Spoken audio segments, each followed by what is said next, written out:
Given the fact that Leo is stronger than everyone on that battlefield combined, we knew there was no way he wouldn't pull his punches because else they would all die within one shot, a couple of shots maximum. So it's no surprise that throughout the battle, before, the final kind of conversation we get anyway, that there's these subtle body reactions, whether it's a slight quiver to his lip, whether it's a slight jolt when someone says something that clearly got to him. He doesn't want to hurt these people, but he doesn't want to hurt the world and those he's come to cherish, because he essentially is a monster created by humans, that eventually there will come a point where he will destroy everything, just in order so he can attempt to protect it. And I think it's an interesting way to end this episode with two paths forward. One, which Leo is convinced he wants, which is the sweet relief of death, where he could finally rest and no longer worry and be burdened by his programming. Even though he's technically gone against his programming in certain ways. I mean, he really did pick his own path with this group here. And the fact of the matter is, he's come to truly cherish the people that he would normally be bound to attack, right? So there's a path forward with him dying, given the fact that we are using the one spell no Demon Lord, Demon Queen has ever used before, and it's literally an anti-Leo spell. It's literally designed to stop all of his abilities and essentially make him human for a brief moment. And given the fact that anything used against him, his body reacts to and then counters in the future, this is literally the only attack that could, in theory, stop him and kill him. Like, they could literally rip his heart out, they could literally do damage and kill him. But there is a second option. There is the second option of he's scared of the future, he's scared of what it could mean, and if they can find a way with him stripped down to nothing to stop him, chain him up, or turn him human in some way, then there is a path forward in that way. Either one of them I would be okay with, because I think given what we see here, there's two good options. And either one that they decide to pick, I think, will work for the story. One will make more teary-eyed than other, but either way, I'm excited to see what's going to happen. I did see some people last week, they said there's no way he would pull his punches, that, it would go against his programming, and therefore we'll see him at his full potential, and he'll attack everyone with the intent to kill. I thought that was a little crazy myself, given the fact that if he ever wanted to kill them to begin with, he could have in the initial invasion. There's no way. He's just going to look like the villain. It's essentially a classic trope of appearing to be villainous, so the people you're trying to protect will actually use their full strength to try to defeat you. Akidana herself clearly has bought into and kind of like dissolved the mirage, so to speak, because she realizes what he's trying to do, but it does seem to me like she does have the intent to kill. But at the same time, she might decide to pull her own punch and say, we'd rather you stick with us and we try to find a different solution, because clearly you're talented as shit, you're powerful as shit, maybe there's a way forward. But I don't know, right? Maybe in the process of using this anti-Leo spell, it will destroy his programming. Maybe in the process of stripping him down to nothing, even after he comes back to and is able to use his abilities, maybe something deep inside his core will actually break, and then therefore he won't be a slave to save humanity and this and that. Maybe that's going to be the key, which I would actually be perfectly fine with. I think there's a lot of good options with both of those paths forward. I think there's only those two paths forward.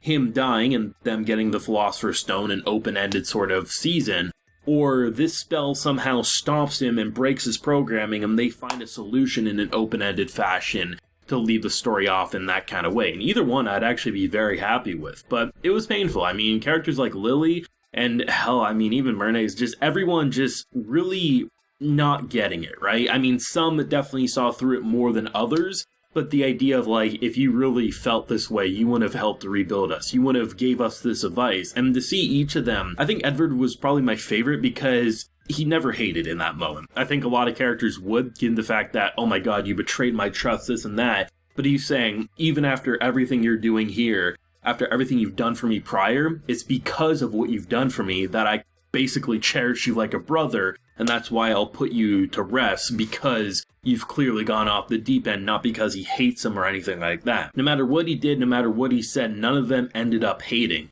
There was definitely anger, but there was never hate. It was more disappointment. I thought that's what made it so painful, because even though he didn't inside his head think of things that we could hear, or he didn't say anything out loud, there was these very subtle cues that he was so disappointed it came to this. But for him, this is the only path forward. And it's interesting because this spell that takes, I think they said 45 seconds to cast. I mean, ultimately no Demon Lord has ever used it before because it's essentially a gamble. You're going up against the hero. There's this spell that's been designed that in theory could work and stop the hero, but when you only have one shot and it takes 45 goddamn seconds to use, it's understandable why no Demon Lord would risk the gamble when no one's used it before. So they pass it down every generation, and this is finally the moment. I thought that was a clever way because sometimes when you introduce that big one-up weapon, whether it's an actual weapon or a spell in this case, you think, if you've had it all along, why the hell has he never been defeated before? Well, the idea of a gamble kind of solves that issue. It's a spell that was designed specifically to defeat Leo, but because it takes so long and it drains so much of you to use it, no one's ever been able to, even if they've attempted, because he probably one-shotted all the Demon Lords who attempted to do it. And also, if you actually have a shot to kill him, are you going to risk it with a spell we've never used and never seen in action, or are we going to use our own strength that we've come to know and expect? It's a pretty clever way, and this show has done a great job at navigating around all that could be a plot hole or could be an issue that you say, the author didn't think this through, because you could see a clear objective as why you can navigate around it. Where with I'm Quitting Heroing, everything feels like it's covered as tracks. It's had a comfy atmosphere, but it's actually insanely well written, all things considered. And the fight itself was beautifully animated. There was so many varieties of attacks. There was, of course, the classic sword swinging. There's moments where he literally catches a giant Guts' greatsword in his hand and turns it to ice as he simultaneously casts fire magic. And I think one of the coolest abilities was when he initially shoots Lily with this a swarm of arrows. And then moments later, we see him do that exact same attack, but it's covered the entire sky. The way they can do scaling without needing characters to explicitly state how powerful something is, they use the visual medium to its full potential to give us the devastating impact of what this man can do. And literally everything they threw at him, whether it was caged-in electricity attacks to just full-on brute force, nothing was enough. So this was the only way to navigate into an end battle or an end moment that seems likely. I think if I was a betting man, I would suspect that this spell will be a way to break his programming and save him, but I also don't think it's completely out of the picture that he could die. I think it's like a 60-40 split right now. 60% of me thinks that he'll end up living with this spell, doing something for him, or them finding a way to break through to him. Or 2, he will die with that 40% possibility. And I like the kind of uncertainty of where they want to go, but one hell of an episode. After last week, it was no surprise that we're going to get into some insanity, but this episode definitely surpassed even my wildest expectations, and I was pretty excited, and I expected great things this week, and they absolutely knocked it out of the park. I think I'm Quitting Heroing is definitely subverting expectations in a very positive way. It actually put it up there with The Executioner and Her Way of Life, of really taking something you expect you've seen before and turning it into something that's actually quite impressive. But I guess we'll see where it goes with the last couple episodes. Thoughts, if you have any, down below. What do you hope to see maybe in the last few episodes here? Let me know down below. Leave a like if you enjoyed and subscribe if you're new around here. So next time, everyone, please take care and have a good one.